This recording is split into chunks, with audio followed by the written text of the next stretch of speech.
আমরা কিন্তু সবসময় শাকসবজি বা ফল খাই, কিন্তু এর খোসাটা কিন্তু ফেলে দিই। যদি আমরা জানতে পারতাম যে আসলে এই খোসার মধ্যে কী ধরনের উপকারিতা আছে, তাহলে আশা করছি আজকের পর থেকে অনেকেই কিন্তু এটা নিয়ে একটু ভাববেন এবং রান্না করার চেষ্টা করবেন। যেহেতু তরমুজের খোসা আমাদের খুবই এই গ্রীষ্মকালে একটা খুবই প্রিয় একটি ফল তরমুজ। এই তরমুজ কিন্তু খাওয়ার পরে ম্যাক্সিমামই কিন্তু 1/3 অংশ ফেলে দিতে হয়, শুধুমাত্র হচ্ছে এই খোসাটার জন্য। এই খোসাটা দিয়ে কিন্তু বিভিন্ন ধরনের রিসার্চ করে বের করা হয়েছে যে কীভাবে খাওয়া যায়। মিষ্টি আইটেম করেও খাওয়া যায়, আবার ঝাল আইটেম করেও খাওয়া যায়। কিন্তু এই খোসার মধ্যে কিন্তু চমৎকার একটা পুষ্টি উপাদান আছে, সেটা হচ্ছে গিয়ে যে প্রচুর পরিমাণে ফাইবার থাকে। এই ফাইবারটা আমরা দেখবেন যে এই গরমকালে কিন্তু প্রচুর পরিমাণ মানুষ কিন্তু কোষ্ঠকাঠিন্যে ভোগে, এবং এই তরমুজের লাল অংশের মধ্যে যে পরিমাণ পানি থাকে, এই যে এটা আছে তরমুজের সাদা অংশের মধ্যেও কিন্তু পানি থাকে। সো এই পানি এবং ফাইবার দুটোই কিন্তু আমাদের কোষ্ঠকাঠিন্য রোধ করার জন্য যথেষ্ট, যেভাবে আপনি রান্না করে খান না কেন।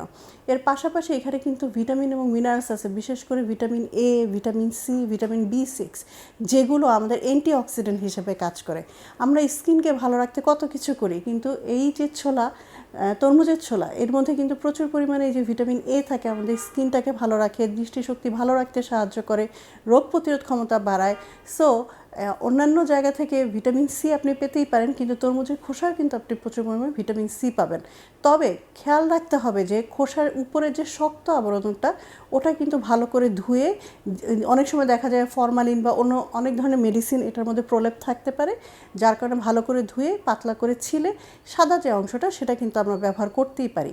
এছাড়া আমাদের অন্যান্য যে সবজির ছোলাগুলো আছে, যেমন লাউ, জালি, মিষ্টি কুমড়া, পটল, এই যে ছোলাগুলো, এর মধ্যে কিন্তু প্রচুর পরিমাণে পটাশিয়াম থাকে।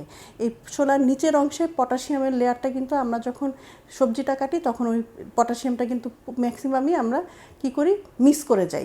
সো এই ছোলাটা আমরা ভাজি করে খেতে পারি বা ভর্তা বানিয়ে খেতে পারি। তাহলে হবে কি, এই পটাশিয়ামের যে সোর্সটা, এটা আমাদের বডিতে আসবে। এবং আপনারা জানেন যে পটাশিয়াম আমাদের বডিতে অনেক ধরনের কাজ করে, বিশেষ করে যাদের ইনসোমনিয়ার প্রবলেম আছে।